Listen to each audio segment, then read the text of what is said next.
And welcome to another Nerd Stalker interview. I'm Greg Viloria, aka Social Greg on Twitter, for the Nerd Stalker Network. We'll be interviewing live here. I've never done a live broadcast, so this is kind of cool.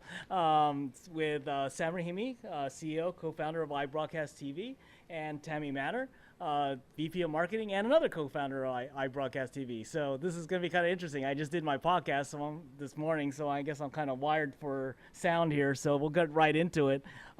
Anyway, thanks for joining us. Cool. Yeah. Thanks for having us on your show. Okay. Thank you. Okay. So today, as I said, we're going to interview Sam and Tammy, co-founders. For those people who don't know iBroadcastTV, it's a social kind of I call social TV broadcast service that really links directly to your Facebook. It's really it'll link to your friends. And I met Sam actually at SF New Tech, where they won the best app of the show out of 6 apps were there. In fact, Reddit, the famous Reddit, who put the stake in Dig's heart this week, they won over those guys. So there's something to be said about this service. So let's get right into it. I'll start with Sam here. So what prompted you to, tell me a little bit about yourself. Tell everyone about yourself, Sam. Sure. Yeah, I'll spare you the boring details, but yeah, 10 years of web development and software engineering experience after dropping out of political science because I realized I wasn't going to make any money. And probably true. That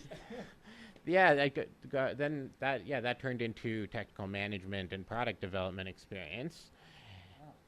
So you got a political science degree from a local school in Ontario somewhere? I was at the University of Toronto. Oh, wow. I did 3 years of the 4-year degree. Okay.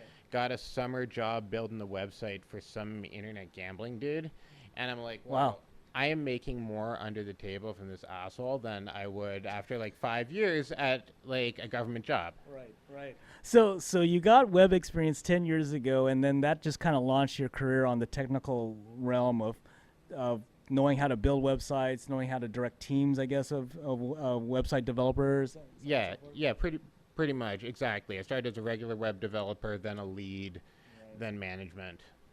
Now, okay, let's go back to Tammy here. So, Tammy, you have an interesting background. You're from Toronto as well, right?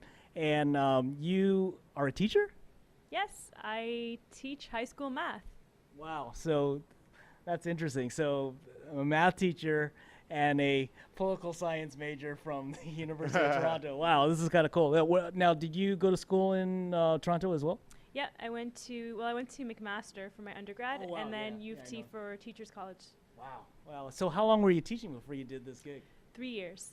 Wow. So, okay. So, interesting combination here. So the way this all got started is I was working a management job in San Francisco. I'd come down a couple years ago, and about a year ago, like, I believe I was going through a breakup, and I was trying to listen to these depressing songs on loop on YouTube, and I had no good way to do it, and I had to keep getting up to change the track, and I'm just like, I want an easy way to do continuous play. Okay. Anyways, moved back to Canada, got my old job back there, and didn't think anything of it for a while. Wow. Next part was after Zuckerberg introduced the idea of a real-time social graph.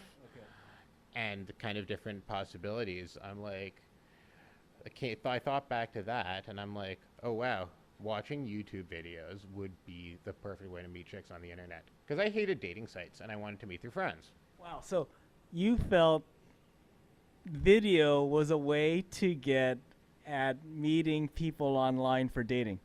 Exactly. I figured people would create a broadcast, express themselves, their friends would go watch, and then if you hooked into the timeline things, their friends' friends would also join, so people would make new friends at the very least. So socially, what you're saying is that what you wanted is kind of a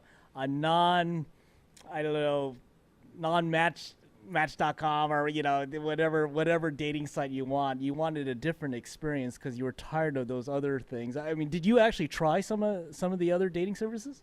Yeah, never had any luck with them, but that's because I didn't really actually bother with them. I found the experience artificial, and I always preferred meeting people at parties through friends. Okay. So you're saying, okay, this is kind of interesting. So you're saying that you wanted to create a service that you can meet people, date whatever you want to care, but use video as a way, as a common element to bond one another. Yeah, correct.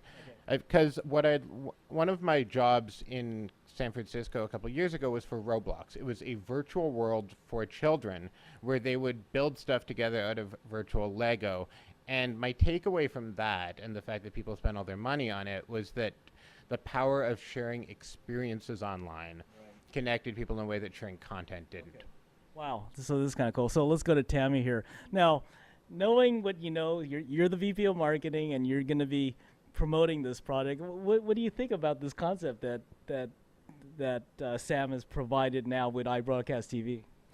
You mean just the concept of meeting people through? Exactly. Yeah, With I think it's a really natural way to meet people, because you're not when with dating sites, it's kind of fake, right? I mean, because you're there and your goal is to meet people, and things never work out when you're chasing something. It doesn't really.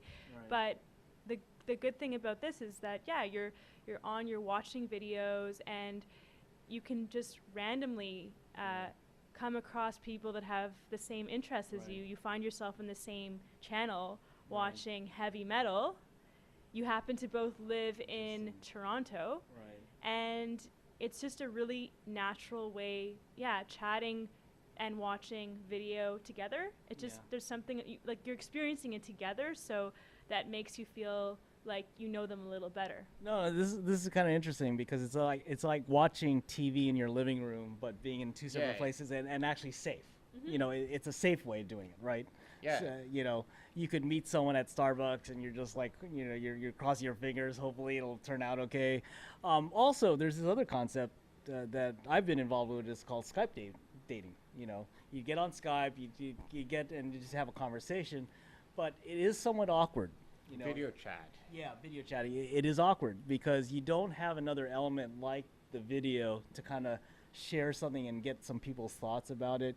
It's like going to Starbucks. It's like you got to break the ice somehow. You're going to have to talk to somebody, So I got the concept now of iBroadcast TV.